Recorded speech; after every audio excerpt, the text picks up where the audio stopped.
याद रखो भाई, भुली करे भी कंहिंजो हक़ सां बिल्कुल भुली करे भी न अचे। कॾहिं कॾहिं के पेन अची वेंदी आहे, पतो हूंदो आहे असां रखी छॾींदा आहियूं, वापसि ई न कंदा आहियूं, उहो बि ग़लति। कंहिं माण्हू तव्हांखे पेन ॾिनी ऐं असांखे हुनखे यादि न आयो, असां रखी छॾींदे छॾे पेन ई न आहे, इहो बि हिसाबु ॾियणो पवंदो। एॾी पेनियूं हेरा फेरियूं थियूं पहिरियों, तॾहिं त वीचारा माण्हू पेन ॾींदा त ढकणु पाण वटि ई रखंदा, त यादि त अचे पेन वठणी आहे।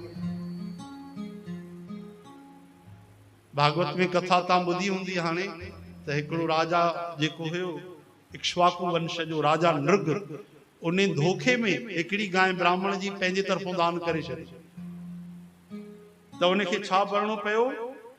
सांड्रो भरणो पियो, सांड्रो, गिरगिट जंहिंखे चवंदा आहिनि। गिरगिट रंग बदिलींदो आहे न, तूं त रंग तो बदिले, सांड्रो भरणो पियो।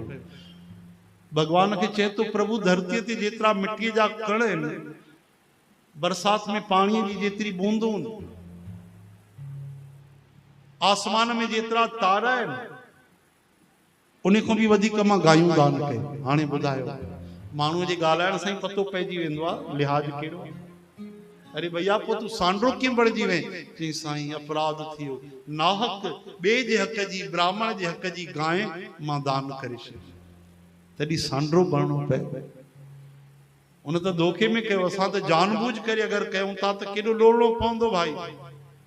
गुरु नानक देव महाराज चवनि था, हक़ परावा नानका उस सुअर उस गांइ। गुरु पीर हामा तब बड़े जब मुर्दार न खाए। हिंदू कंहिंजो हक़ खाए त गौ मांस खाइण जे बराबरि आहे, मुस्लमान खाए त सुअर जो मांस खाधो।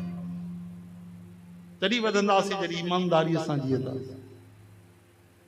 भगवान कृष्ण भागवत में चवनि था, कोई कंहिंजो हक़ खाई थो वञे न, जीअं ब्राह्मण जो या कंहिंजो बि खाए, त 60,000 साल उनखे विष्टा जो कीड़ो भरणो पवंदो आहे।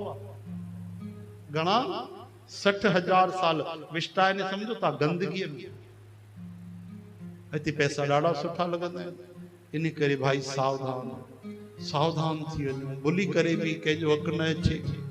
असां भले ठॻिजी वञूं, असांजो नुक़सान न आहे, पर असां कंहिंखे ठॻियोसीं त वॾी भारी मुसीबत आहे। परमानंद